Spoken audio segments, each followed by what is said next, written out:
He was on his way to a multi-million-dollar meeting at the London Heathrow airport until he saw something that completely paralyzed him. In the arms of the woman he could never forget, there was a baby. He had the same blue eyes that Alexander saw every morning in the mirror. She averted her gaze, clutched the child to her chest, and fled. In that second, Alexander understood. Maybe he had lost more than just a love. Maybe he had lost a son. If you've arrived here by chance, don't leave. This story will captivate you in a way you don't expect. It's intense, real, and full of twists. Stay until the end, because this one, you're going to feel. The sound was constant.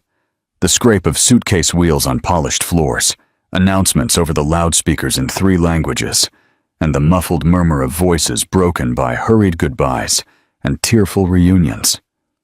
All of this seemed to be happening on another frequency for Alexander Thorne. The man in the dark suit and stern face stopped a few feet from the arrivals gate, but his gaze wasn't searching for a flight number. He was looking without seeing, like someone who has already arrived somewhere and doesn't know what to do about it. It was supposed to be just another arrival, a business flight from New York, another meeting filled with names that mattered on spreadsheets and charts, not in memories. Alexander knew this routine. Dominating boardrooms was easy. Dominating the silence within his chest was not. What he didn't expect was to see Veronica. Not there. Not like that. Not with a child in her arms. She walked briskly through the crowd of newly arrived passengers, her dark hair pulled back in a messy bun, and sunglasses that were too dark for the bright lobby. But that's not what stopped Alexander. It was the baby. The child was in her lap, his head resting on her shoulder, as if that were the only safe place in the world. And when she turned slightly, just for a second, the child's eyes met Alexander's.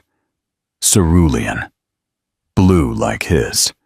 Not as a metaphor, but as a mirror. 1 second. 2. Veronica saw him. She stopped. That instant hung in time, as if the entire lobby had sucked the air from everyone's lungs.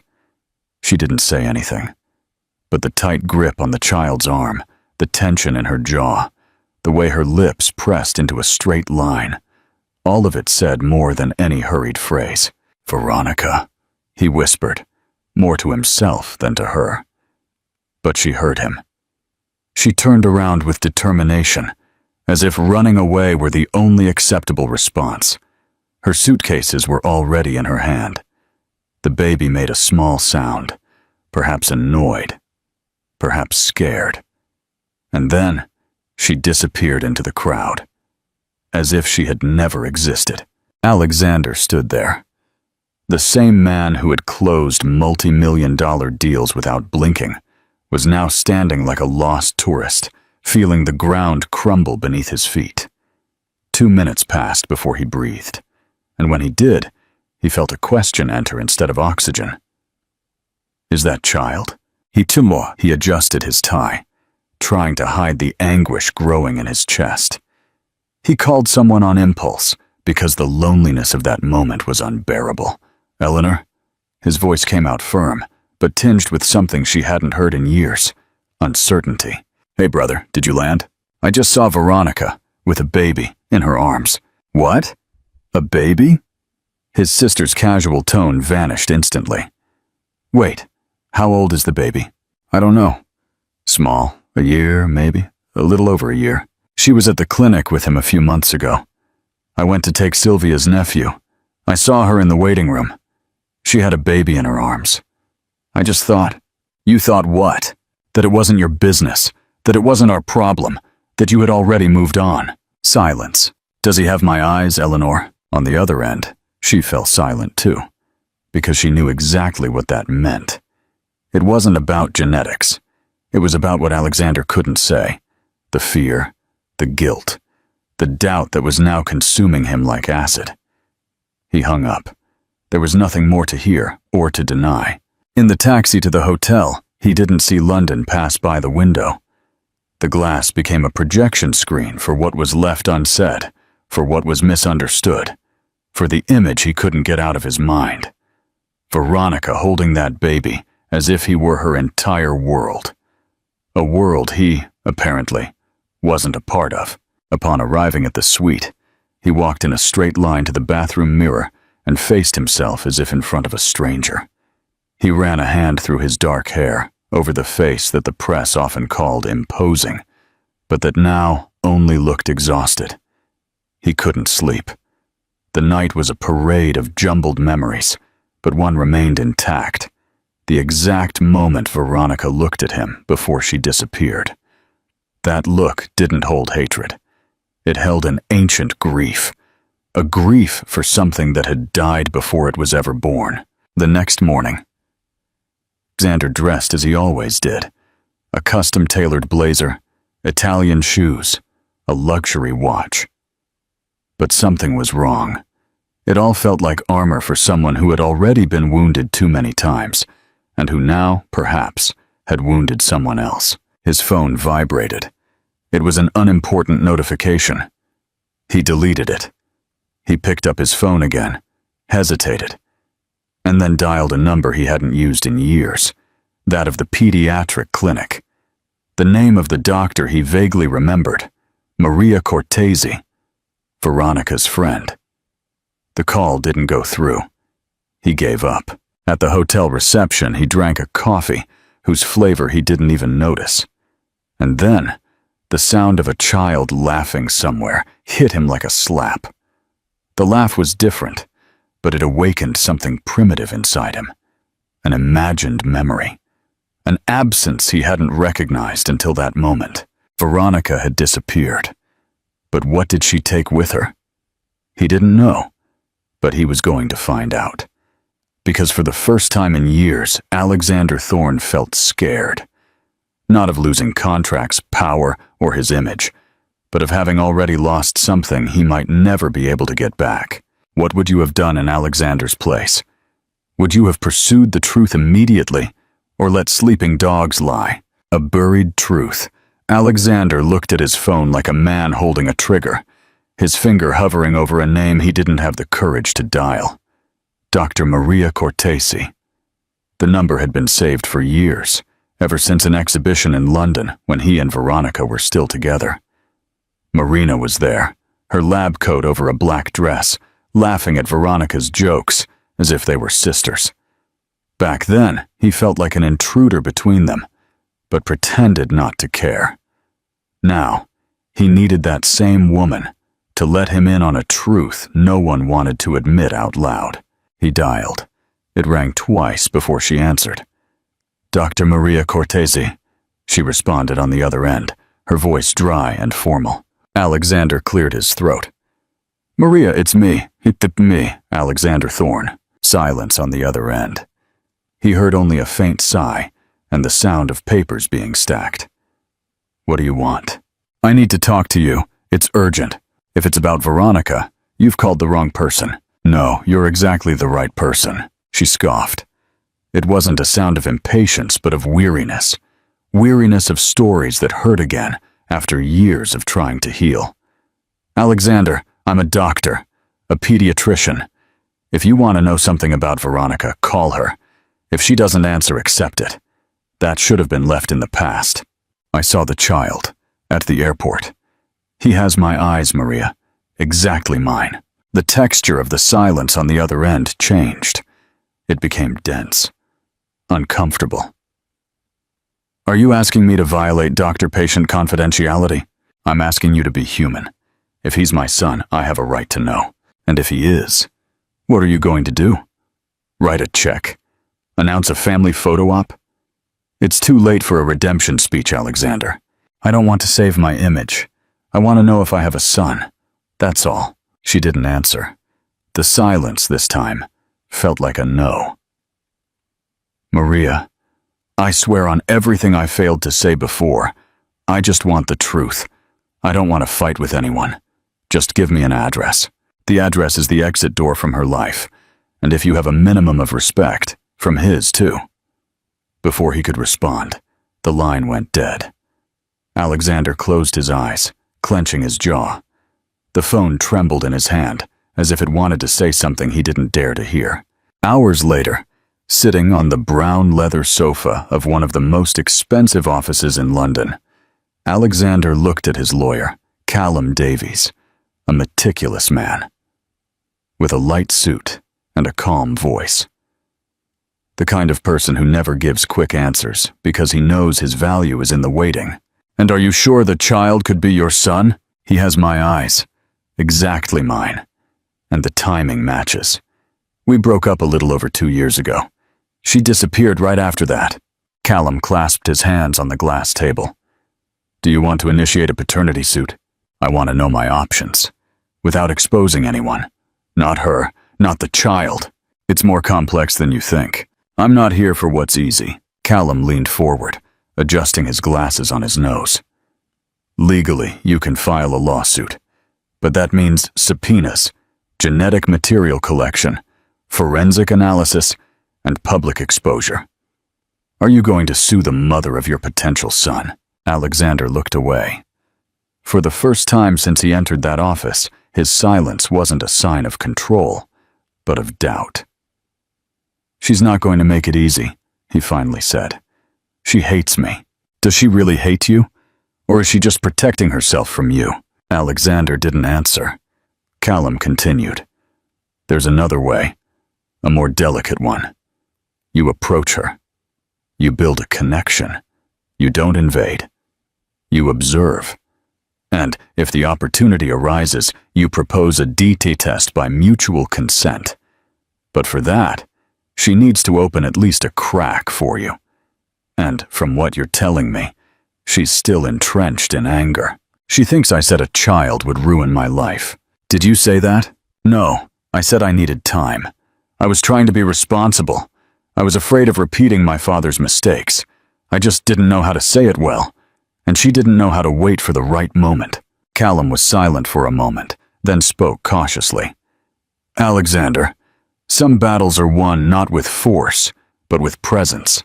Sometimes just the fact of still being there changes everything."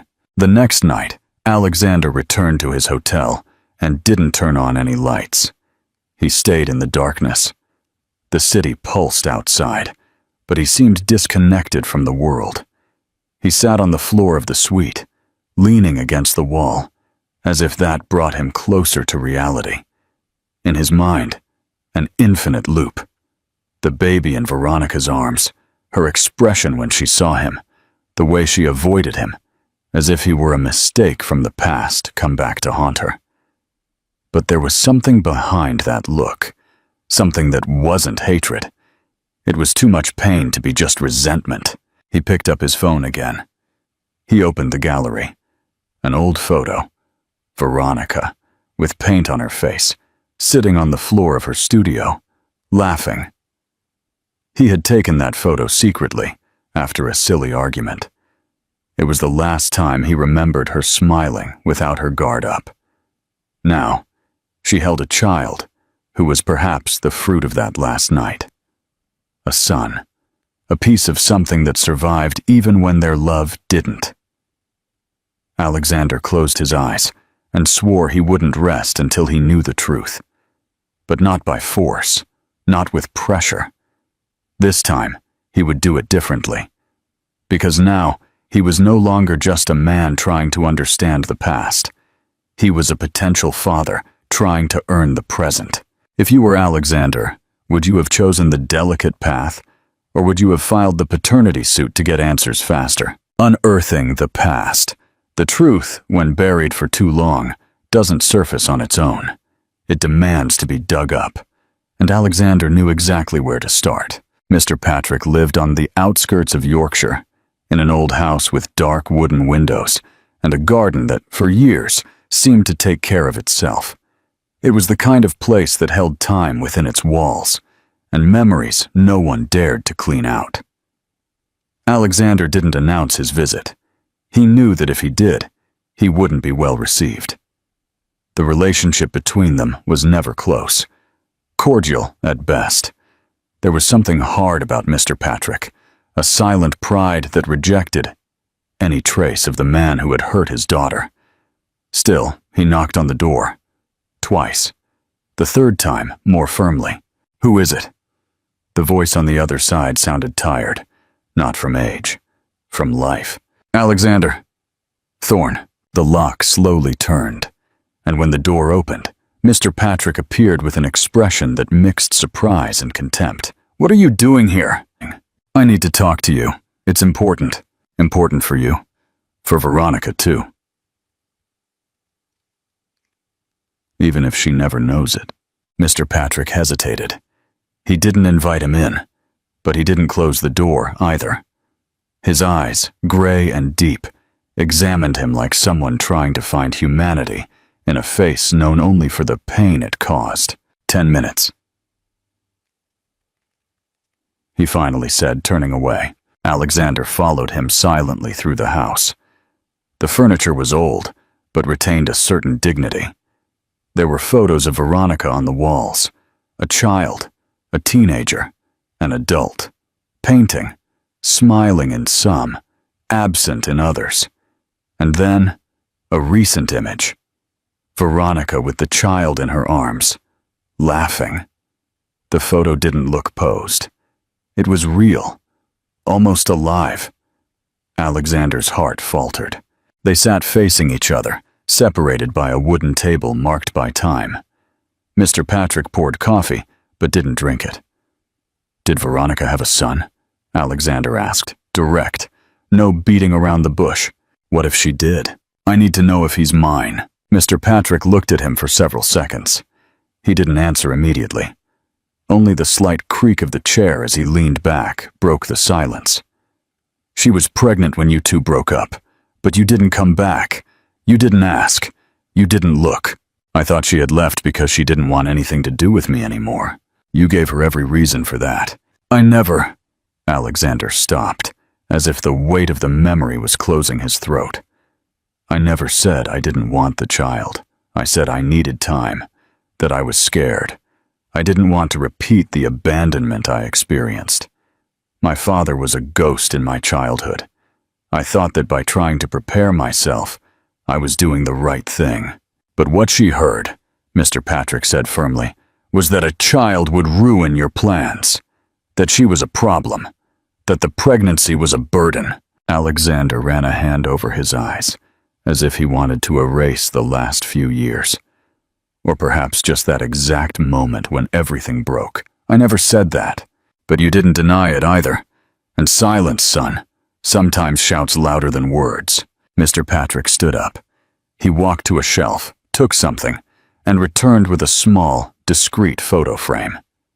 He handed it to Alexander. It was a photo of the child.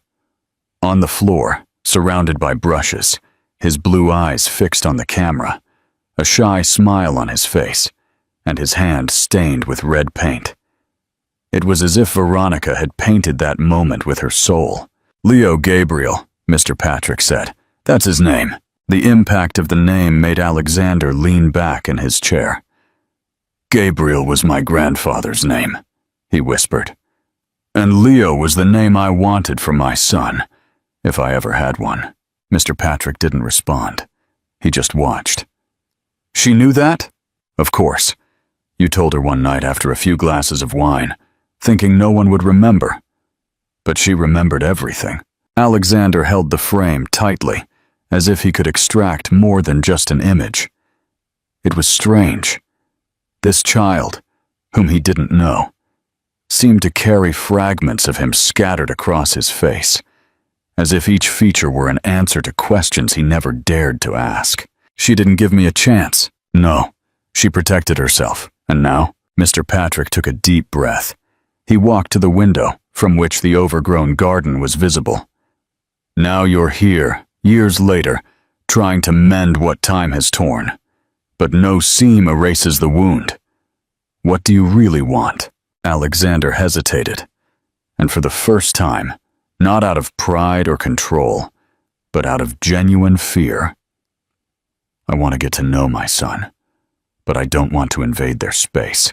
I don't want him to suffer for mistakes that are mine." Mr. Patrick turned slowly. His eyes, once hard, now held something more complex. An old disappointment that was beginning to give way to something resembling compassion.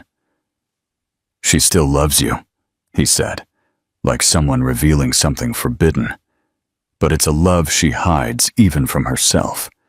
Because what you did, or failed to do, taught her to live with your absence, and learning to live without someone is harder to unlearn than you can imagine." Silence fell between them like an invisible wall. "And the child? Does he know who his father is?" "No." Veronica raises him alone. She says his father is far away. Alexander felt his stomach churn. As if that distance was more than geographical. It was emotional. As if his absence had become an empty presence, a named void. "I want to make amends, truly, even if I have to go slowly, even if she never forgives me, even if he never calls me Dad. I just need to be close." Mr. Patrick approached, looked him in the eyes. There was something there that Alexander hadn't seen since the days when he was still a part of that family. Recognition, not approval, but a beginning of acceptance. "Then prove it. But not to me, or to her, to time, because time has a price, always." Alexander nodded. He stood up, holding the frame for a moment before returning it. "Can I see him?" Mr. Patrick smiled. Small, sad, almost invisible. "Not yet, but perhaps if you are patient someday." And that, for Alexander, in that moment, was the closest thing to hope he had ever received. What do you think is the best way for Alexander to earn Veronica's trust and get to know his son? Do you think she should forgive him? A crack in the door. The cell phone screen illuminated Alexander's face with an almost symbolic coldness. A saved number. An old photo. A memory encapsulated in pixels. The last time he had called Veronica was 2 months before the end. She didn't answer that night, and he never tried again. Now, there were 4 attempts in less than 2 days. It rang. It rang. It went to voicemail. He listened to the automated voice with a mix of frustration and resignation. The voice that said, "Leave your message," after the tone seemed to mock him, as if saying, "You're late, Alexander, very late." No message could fit in that space. He tried again, once more, and again. Nothing. The next morning, Alexander went to Veronica's studio. Not on impulse, out of insistence. He had looked up the address the night before, a small studio in the Shoreditch neighborhood, with a weathered facade, large windows, and colorful curtains that seemed to hide her from the world. Or protect her from him. His car stopped a few feet away. Alexander got out, adjusted the collar of his coat, and walked with tension trapped in his shoulders. There was no confidence in that gesture. It was awkward, even invasive, but he couldn't keep running from the only thing that mattered. He knocked on the door. Nothing. He knocked again. "It's closed!" a female voice shouted from inside. But it wasn't an angry voice. It was weary. "Veronica," he said, his voice firm from the other side. "It's me." Silence. Then, slow footsteps. And then, the doorknob turned with hesitation. She appeared. Barefoot. A large t-shirt stained with paint, her face clean but drawn. Her eyes were sunken. And yet, it was still her. Or perhaps only the pain was. Veronica looked at him for 2 seconds, that felt like a verdict. And then she opened the door just enough for him to see her, but not enough for him to enter. "What do you want, Alexander?" He didn't answer immediately. His throat was dry, the words short. "To know the truth." "The truth?" She laughed bitterly. "You're 4 years too late. The truth has already learned to live without you. Let me in." "Please, my buzz." She hesitated. And in that brief interval, maybe she replayed everything. The ending, the words said and unsaid, The positive test in her hands, his absence, her belly growing, the first night the baby cried, the loneliness, everything. And then she opened the door. She said nothing. She just turned, walking into the studio. He followed her. The place smelled of fresh paint, turpentine, and jasmine. There were canvases propped up against all the walls, unfinished portraits, bright colors mixed with intense shadows. As if each canvas were an attempt to explain a feeling she couldn't say out loud. She grabbed a bottle of water, took a sip, leaned against the wooden table covered in brushes, and looked at Alexander. "You saw him, didn't you?" He nodded, unable to hide the lump in his throat. "At the airport. And that's why you came?" "I came because..." His voice failed him. "I needed to know if he's my son." She crossed her arms, her eyes fixed on him. "He is." Silence. He felt his legs give way inside, as if the floor were an inch lower. The confirmation hit hard. "Is." As if it were inevitable, undeniable, irrefutable. As if the world knew before he did. "Why didn't you tell me?" The question came out low but sharp. "Because you had already decided for me. You said a child would ruin your plans, that it wasn't the right time, that it was complicated. I said I was scared, that I needed to understand what it would be like. I was trying." "Trying what, Alexander? To justify your disappearance? To leave me with the responsibility of deciding alone whether to have an abortion or raise a child of yours without you? I didn't know how to react, and you shut the door on me. You disappeared. And you? You never came back to look for me. Not a single message. Not even an, 'Are you okay?' Nothing. You left me alone when I needed someone the most. And now you show up with a repentant face, looking for answers. I'm trying to understand." She laughed without humor. "No. You're trying to control a story that is no longer yours. What do you want, Alexander? Shared custody? A DNA test? A nice family photo at Christmas?" He took a deep breath, seeking balance. "I want to be a father, if he lets me. If you let me." Veronica walked to one of the canvases covered with a sheet. She removed it carefully. It was an unfinished painting. Leo, asleep on the sofa, wrapped in a blue blanket, his little hand closed in a fist, as if fighting even in his sleep. "He doesn't need money. I never needed yours. I know. He has a school, a pediatrician, a stable life, and, most importantly, he has peace. And me?" The question escaped him. "Did you never miss me?" She looked at him. For an instant, there was no anger. There was something else, something more painful. "Yes, but only in the silences.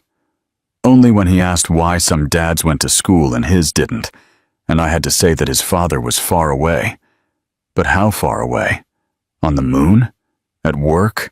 At the bottom of the sea?" She closed her eyes, holding back tears. "I raised my son without a complete story, and yet he is whole. And now you come, wanting to occupy a space that, for him, isn't empty. It's his normal." Alexander approached.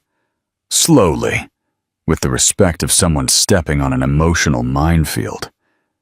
"I don't want to take anything away from you. I just want a chance to be present.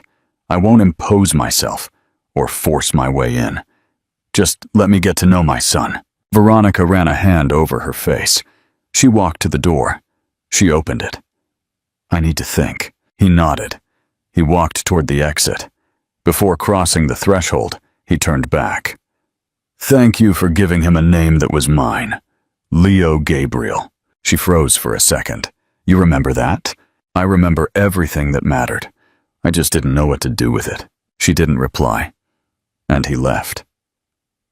Outside, the world went on. But inside him, something had changed. The truth now had a face, a name, and a real space. He didn't know if he could reverse everything, but he knew that this time, he wasn't going to back down.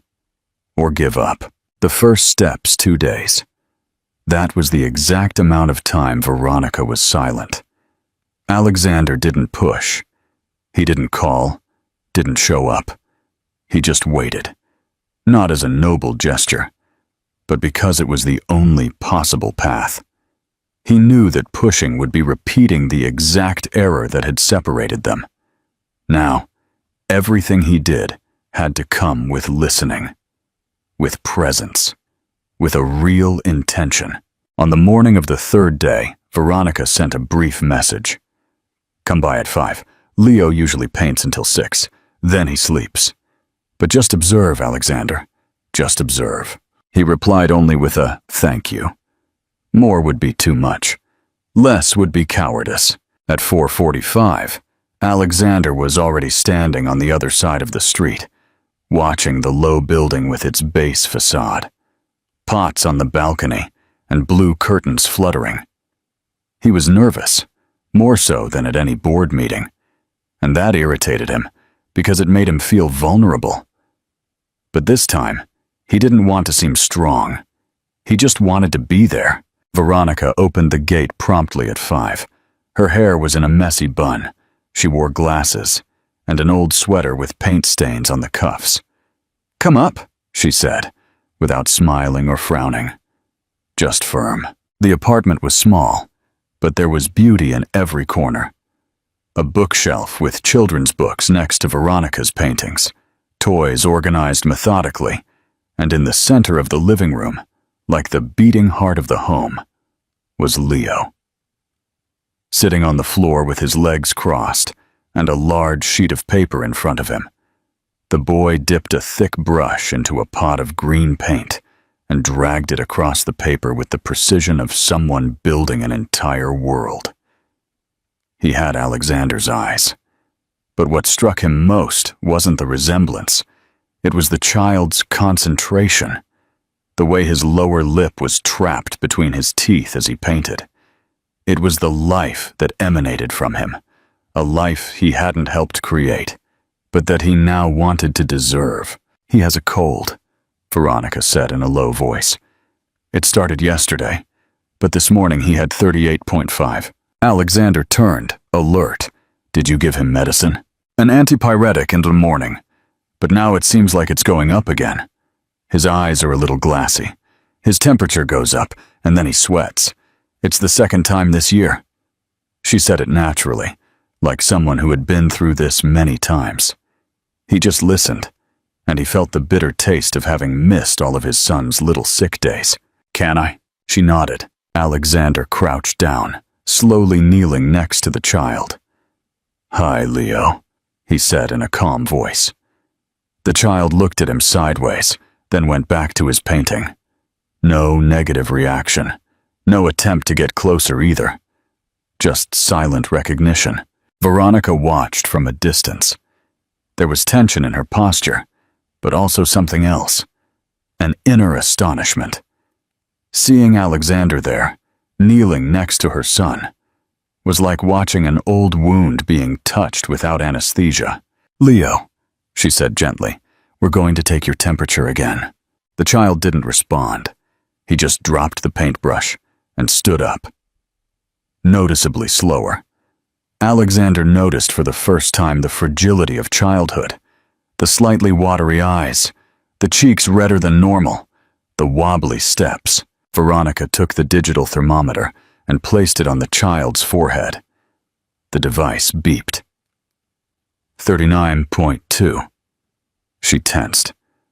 "It's going up," she murmured, picking him up. "I have to take him to the hospital." "I'll go with you," Alexander said without hesitation. She hesitated, but she didn't say no. The children's hospital was 20 minutes away.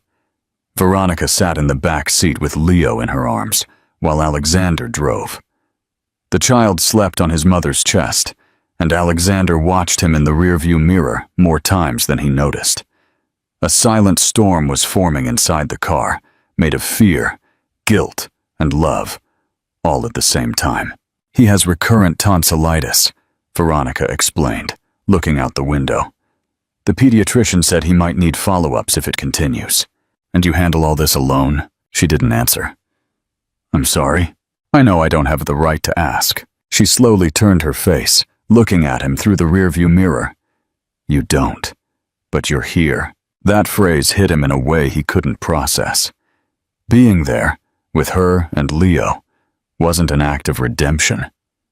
It was a silent permission, a fragile vote of confidence that he couldn't break. At the admissions desk, Veronica filled out the forms while Alexander held Leo, who was now crying.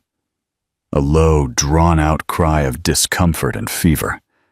Alexander had never held a sick child, and this moment hurt. He whispered words he didn't even know if they made sense. It's okay, little one. Daddy's here. Veronica heard him. She didn't say anything, but she pressed her lips together tightly. In the exam room, the doctor examined him carefully. Seeing his inflamed tonsils, she diagnosed the crisis. Viral tonsillitis. We'll start him on antibiotics and control the fever. It can be very bothersome. It's important to keep him well hydrated, okay? Veronica nodded. Alexander did too. The doctor looked at both of them, then at Leo. He's a lucky boy, she said, smiling. They left the hospital with the sky already dark. Veronica was carrying the child. Alexander was at her side, carrying the backpack and the prescription. When they got to the car, she hesitated. Do you want to take him now? The question was blunt. No, of course not. He needs you. But if you let me, I can go to your place, help give him his medicine. Stay with him for a while. Just to, not disappear again. She looked him in the eyes. You have no idea what it means to disappear? No. But I'm trying to understand. Back at the apartment, Leo was restless. Alexander held him while Veronica prepared the antibiotic. The child rested on his father's shoulder, feverish but calm, as if he recognized something there. A scent, a gesture, a forgotten space. When it was time to give him the medicine, Leo cried. He turned his head. He closed his mouth. He hates that flavor, Veronica sighed. Alexander then knelt down, with the child in his arms. Leo, I know it tastes bad, but it's going to help you. Then we can watch a cartoon, okay? Leo looked at him. He stopped crying. He opened his mouth. Veronica watched in silence, and then she understood. Alexander wasn't trying to be the perfect father. He was just trying. And that, in that moment, was more than she had ever hoped for. Leo fell asleep on the sofa. Veronica covered him with the blue blanket. Alexander remained standing beside him, his hands in his pockets. He falls asleep faster when he's sick, she said, adjusting the pillow. Just like you. He fell silent but didn't leave. She smiled faintly, a smile that barely existed. I still don't know what to do with you being here. Neither do I. But I'll stay until you do. She nodded, looking down. In that small room, surrounding their son's fever, they were on the same side for the first time. Not as a couple, not as the past, but as parents, caring for something that united them more than the pain could separate. And without needing to speak, they knew this moment wasn't a final stop. It was the first paragraph of something they didn't yet know how to name. A constant presence. The visits began 3 days later. Veronica set clear limits. 4 times a week, 2 hours a day. No going over. No trying to occupy a place that wasn't his yet. Do you want to be present, Alexander? She said firmly. Then you start by showing up. Every day you agree to, without being late, without excuses. And if you fail, Leo will notice before I do. It wasn't a threat. It was a sincere warning. And he understood. The first visit was tense. Alexander arrived 5 minutes early, in dark jeans and a white shirt with the sleeves rolled up. He carried a children's book in his hand, not even knowing if Leo liked stories. When she opened the door, the child was on the sofa with a half-eaten banana in one hand and a cartoon playing softly on the TV. "Hi, Leo," Alexander said, kneeling to his level. "Can I hang out with you for a while?" Leo looked at Veronica. She nodded, and the boy simply offered him the banana, as if testing, "Do you know how to share?" Alexander took the piece, took a bite, and smiled. Veronica watched from a distance, not intervening. That day, Alexander just stayed there. He sat on the floor, listening to Leo talk a little and move a lot. He discovered that he liked building blocks, that he hated when they were sorted by color, and that he cried when the TV character fell down. He tried to pick up a toy car, but Leo firmly took it back. Veronica didn't laugh, but she was close. "He's possessive with the red cars," she commented. "They're the fast ones, as he says. And this one is Fernando, because it goes like Alonzo." Alexander smiled, surprised. On the second visit, Leo cried when Alexander tried to pick him up. On the third, he allowed him to push him on the park swing. On the fourth, he fell asleep while Alexander read him a story about a bear who didn't know how to hibernate. Veronica, with her arms crossed by the door, watched each scene with the resistance of someone who has been disappointed too many times to allow herself hope. Alexander reorganized his life. He canceled trips. He delegated meetings. He started waking up an hour earlier to answer emails before his visits. And he created a fixed space in his schedule called Leo Time. The partners complained. The secretary was surprised. His sister Eleanor was the only one who understood. "Finally, you're no longer the CEO of your pain," she said during a coffee break. "You're starting to be a dad. I don't know if I'm doing it right." She didn't know either, but she did it, and now it's your turn. Little by little, the ritual formed. Leo waited for the doorbell. Veronica, though she wouldn't admit it, counted the minutes to see if he was late. And Alexander would arrive, always with something. A small toy, a new book, a packet of stickers from the World Cup. One day, Veronica interrupted him bluntly. "He doesn't need gifts." "I know, but he likes them. He likes them because he hasn't learned to distinguish affection from compensation yet." Alexander stopped, the package in his hand. He thought about responding, but he didn't. He just put it in his pocket and sat on the floor next to his son, saying nothing. Leo looked at him, held out a clumsy drawing, a blue figure with giant eyes. "That's you." Alexander swallowed. "I'm blue?" "It's because blue is the color that flies, like airplanes." Veronica didn't comment. But that night, while putting away Leo's toys, she folded Alexander's shirt, which had been forgotten on the back of the sofa, and put it in a bag. She thought about giving it back to him the next day, but she couldn't. Over time, Alexander learned to change diapers after a catastrophic attempt where Leo peed on him and then pointed, laughing.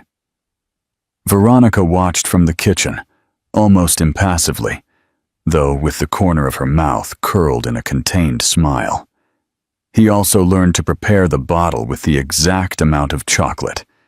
"If you put too much, he spits it out," Veronica would say, and to read stories with different voices for each character. One day, Leo fell in the park and scraped his knee.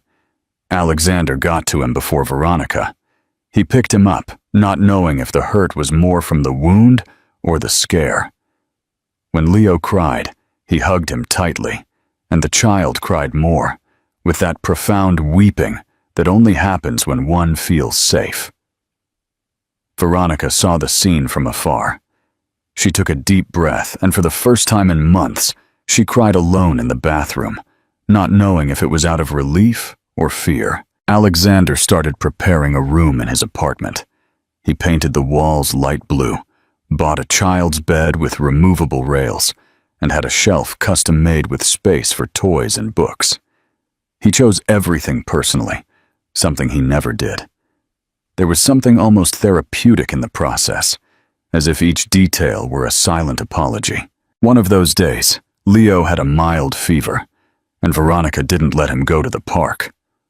Alexander went anyway. He sat on the living room floor, playing a memory game with him. "If you get this right, you get the magical power to turn into a dragon," he said, pointing to 2 cards. Leo laughed. "A blue dragon? With cloud wings. Do you turn into one too?" "Only if you want." Leo turned over the cards. He failed. "Not this time," he said, shrugging. Alexander leaned in and whispered, "We'll try again, until we get it right." Veronica in the hallway listened, and she understood. He wasn't talking about the cards. One afternoon, when Alexander arrived for another visit, Leo ran to the door, jumping with joy. Alexander picked him up naturally, and the child rested his head on his shoulder. Veronica, behind them, watched in silence. "He called me Lex last night," she said in a low voice. "He was playing alone and said, 'Lex is coming tomorrow.'" Alexander froze. He took a breath. It was the first time he had been given a name. Veronica felt it. She then looked him in the eyes. "You're entering his life, and that's more serious than any contract you've ever signed. I know. Then if for any reason you're going to give up, if you ever have doubts, tell me beforehand. Because I'd prefer a permanent absence to another inconsistent presence." "I didn't come here to leave," she didn't reply. But she let him stay for another half hour that afternoon, and a half hour turned into an hour. Then, 2. The limits remained, but they began to soften as Alexander stopped being a visitor and became a presence. Veronica's rigidity gave way to a softer vigilance, an attentive gaze, yes, but less hardened. And more than any formal permission, there was something subtle that Alexander began to notice in the details. The coffee she left on the table, though without offering it. His jacket folded neatly on the back of the sofa. The way she sometimes laughed quietly when Leo exaggeratedly imitated him. Trust didn't arrive with a bang. It entered through the cracks, in silence. One Tuesday afternoon, while Leo colored a blue dragon with pink feet, Alexander commented, "I was an idiot, Veronica." She continued painting next to her son, as if she hadn't heard. But she answered minutes later, "You were, but you're not anymore." The words were few, but they carried an entire world. Casual conversations emerged like small, inevitable leaks, becoming more and more difficult to contain. They talked about Leo, about how he walked with his feet turned in on purpose, just to see if anyone noticed, about the school she was thinking of choosing, about the first time he bit another child, and then apologized with a drawing of a dinosaur. And, little by little, they also talked about what was impossible to ignore. "Did you know I kept painting?" she asked one night, while Leo slept and Alexander washed the paint jars. "I wondered, but I wasn't sure." "I stopped for a while.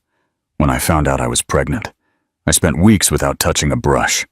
I felt that anything I created had no meaning. And what changed? The first time Leo put his hands in a pot of paint, he got the whole floor messy. I got furious. But then, when I saw the mess, it looked like art. The most honest I had ever seen." Alexander laughed. Then he became serious. "He saved you, didn't he?" She thought about it, and said, "He made me choose to keep living. It's not the same, but it's a start." Leo's birthday was approaching. Veronica was torn between doing something intimate or a small party.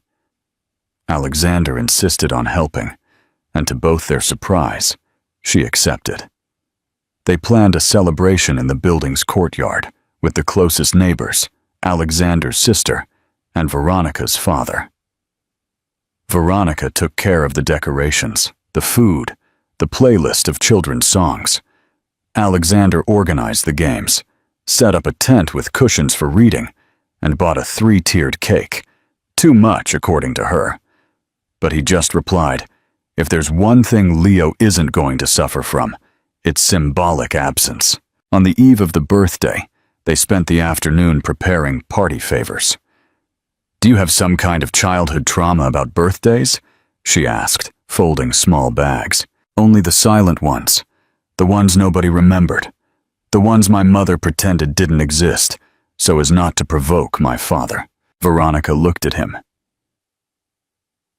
Serious. "And now?" "Now I want him to have all the sounds I didn't." She said nothing. But later, she let him read to Leo before bed, without her watchful gaze from before. And then, when Alexander said goodbye at the door, she held the doorknob for a second longer than necessary. "Thank you," she whispered. The birthday morning dawned sunny. The courtyard slowly came to life, blue and yellow balloons, tables with juice and sweets, children running, soft music. Leo, wearing a t-shirt with a dragon he had drawn himself, ran among the adults, spreading laughter and paint stains on their arms. Alexander arrived early, with Eleanor at his side. She brought a gift wrapped in artisanal paper and hugged Veronica gently, like someone who knows the other's pain and still draws close. "You're so strong, did you know?" Eleanor said. "Few people would have created all this with what you had." "I didn't have a choice." "There's always a choice. You chose love. That changes everything." Veronica smiled, contained. Mr. Patrick also arrived. He brought a small box with a handmade wooden toy car. When Leo saw it, he ran to him and hugged him tightly. Veronica watched with teary eyes. Alexander kept his distance, respecting everyone's space. The party continued with simplicity and beauty. Leo played with everyone, but always came back to Alexander to show him a gift, ask for help with a button, or point to a new child. The gestures became natural, his presence constant, and Veronica's looks no longer held distrust. At cake time, everyone gathered around. Leo climbed onto the chair, helped by Veronica. Alexander stood beside him, holding a colorful candle. "Make a wish, son," she told him. Leo looked at her, then at Alexander. And suddenly, in a voice still childish but firm, he stretched out his arms and said, "Dad." The world seemed to stop for an instant. The silence that followed was filled only with the sound of Alexander's heart, beating with an unknown force. Veronica held her breath, her eyes filled with tears. Eleanor put a hand to her mouth, moved. Alexander looked at Leo. He knelt down. He picked him up. "Yes, son. Dad," Veronica cried. Silently, deeply, not out of pain, but out of surrender, out of a relief that carried years of weight. She looked at Alexander. There was no longer resentment there. There was love, still wounded, still uncertain, but alive. For the first time, they looked at each other not as people who had wasted time, but as people who decided not to waste it anymore. What do you think was the most significant turning point in the story? The revelation of the child's name, the hospital visit, or when Leo finally called him Dad, a call to action? If this story touched you, there are many more like it. Share your thoughts in the comments to keep the conversation going. What do you think happens to Alexander and Veronica next? What will their future look like?